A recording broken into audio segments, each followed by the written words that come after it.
anyway, I was responding to what it feels like to be in a context where you can create things. And I was sharing that I was on a panel Saturday at Reverend Sharpton's meeting. He asked me to, it was on violence, which is something I rarely talk about, because we understand that once violence starts, you can't do much about it. You have to instead create and reignite development in people, and that's what we do. And one of the things that they were talking about, kids killing each other, poor kids in our communities, and all of the shootings that have gone on in the last 6 months and 60 years. And one of the things that the state senator said was that our kids had no conscience. And I sort of was shocked, not that she thought that, but that she would say this in a room full of black people, and I thought they were going to get up and react. She too was black.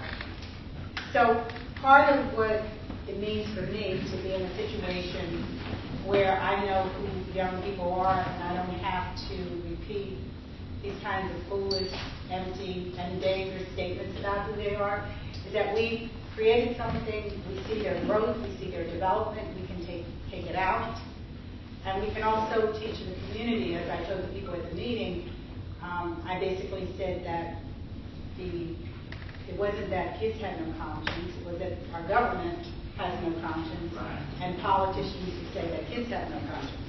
So it got a little edgy. But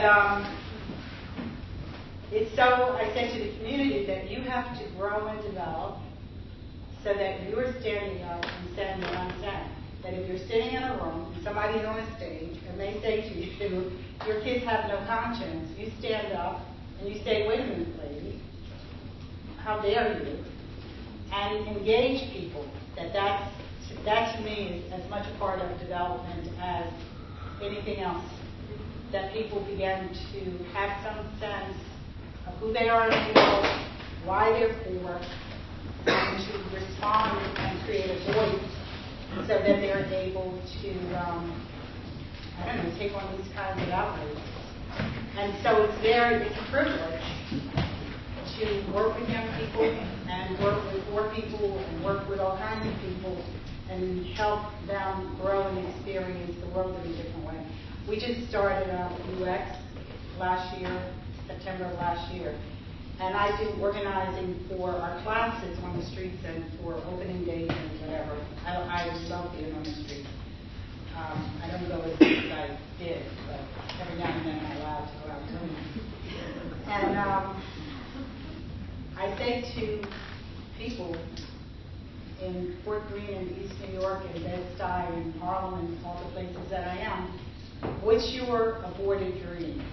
What's the thing that you wanted to do in life that you never got around to? And these are adults. And they sort of look at me like I have two heads. I can't imagine what this woman was talking about. And then they just open their mouth and things pour out. And I say, great, you should come to UX and we're going to figure out how to do something about that dream. And every opening day we've had hundreds of people turn up, get coached. There's some of our coaches in this room, about 3 of them I saw, and go out on an outing and basically reconnect with possibilities. So that we have created institutions that allow us to see new kinds of things and do new kinds of things and share that and give that to the community is just profoundly important to me. I think it's critical to our being able to impact on what's happening in the country in a lot of different ways. So you are co-founder, founder of the most successful youth development programs in the country. Why are they so successful, and what are you doing that no one else is doing? You started telling us about that. So one reason why the All-Stars programs are successful is that they're not funded by the government, and that's a huge thing. because we are independently funded, we sit on street corners, we learned how to raise money from very wealthy people in New York, who then saw what we did and invested in the growth and development. Because we're not funded traditionally, we're able to do things very independently. We don't have foundations telling us what to do.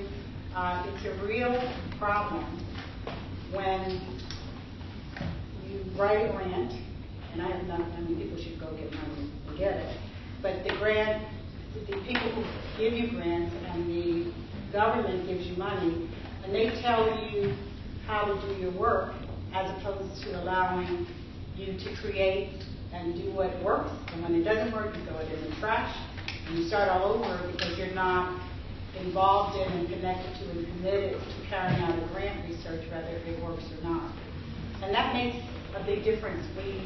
It's both a privilege for us, but we worked very hard to be in a position where that's the case. And I think all the successes that we have and the things that we've learned about youth development, about the relationship between development and learning, comes as a result of that, how we're funded, and also because we've spent 30 years, and we continue to spend time in partnership with poor people in poor communities of color.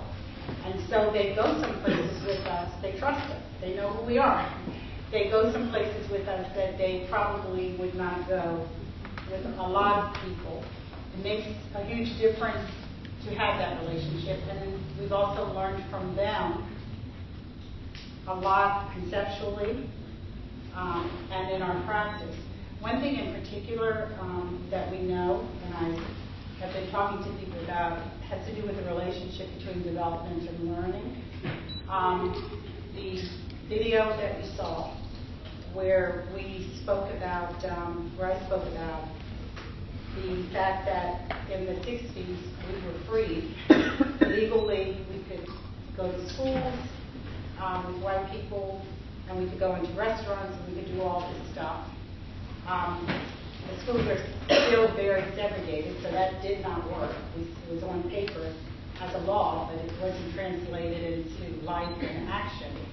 And the results of that have been just completely devastating for poor people and poor people of color in this country. So I wasn't being, I was being serious about what it would have meant if we had looked at the underdevelopment of poor communities, of the black community. If you live in a world and people tell you for 600 years that you're less than, you're less smarter than, you can't do other things, and you tell white people that they're wonderful and brilliant and superior, and you try to bring those people together without doing work, it doesn't work. And so part of what we've been able to talk about is the impact of poverty, not just in terms of nutrition and poor health, which obviously makes a big difference, but also subjectively, the kinds of ways people live their lives. Go to East New York, go to the Fort Greene projects if they're still standing. Look at how people live. They stay in the 20-block radius. They don't live in the world. They don't live in the middle of Manhattan. They are cut off from all kinds of things. They don't read the New York Times. A lot of the kids that we take to Wall Street as part of one of our youth programs, at 15 and 16, they'd never seen the World Trade Center. They didn't know of it until it was attacked. So those deprivations are real things. Poor people aren't just hungry for food.